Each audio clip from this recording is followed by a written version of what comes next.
Friends welcome to channel Swathi Jai lifestyle. இன்னைக்கு என்ன video அப்படின்னு பாத்தீங்கன்னா தங்கமயில் ஜுவல்லரியில நமக்கு கோல்டு ஆஃபர்ஸ் வந்து போயிட்டு இருக்கு. இங்க டி நகர் உஸ்மான் ரோட்ல ஓபன் பண்ணிருக்காங்க நியூவா.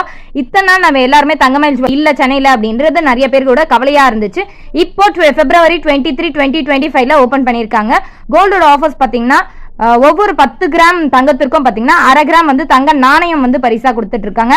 வெள்ளியில பாத்தீங்கன்னா கிலோ 4000 ரூபாய் வரையும் நமக்கு டிஸ்கவுண்ட் இருக்கு அப்படின்ற மாதிரி சொல்லியிருக்காங்க. ஒரு கிலோ நம்ம வெள்ளி வாங்கணும் அப்படின்னா 4000 வரையும் நமக்கு டிஸ்கவுண்ட் வந்து அவைலபிளா இருக்கு, தள்ளுபடின்னு சொல்லியிருக்காங்க. டைமண்ட் பாத்தீங்கன்னா 1ல இருந்து 5 கேரட் வரையும் நம்ம வாங்குறோம் அப்படின்னா நமக்கு 1 கிராம்ல இருந்து 3 கிராம் வரையும் தங்க நாணயம் வந்து பரிசா கொடுத்துட்டு இருக்காங்க. 50,000 ரூபாய்க்கு வேலை நம்ம பர்ச்சேஸ் பண்ணிருக்கோம் அப்படின்னு ஸ்கிராட்ச் கார்டு மூலமா நமக்கு நிச்சய பரிசு இருக்கு அப்படின்னு சொல்லியிருக்காங்க. அதே மாதிரி கோல்டு ஸ்கீம்ல வந்து நம்ம ஜாயின் பண்ணிட்டு இருக்கோம் அப்படின்னா நமக்கு கிஃப்ட்ஸ் வந்து அவைலபிளா இருக்கு. அதே மாதிரி கோல்டு டிஜிகோல்ட்ல வந்து நம்ம ஜாயின் பண்றோம் அப்படின்னா ஒரு 100 ரூபாய் இருந்தாலே நம்மளால ஈஸியா சேமிக்க முடியும். ஜாயின் பண்ணி நம்ம சேமிப்பு திட்டத்தை தங்கமயில்ல யூஸ் பண்ணிக்கலாம்.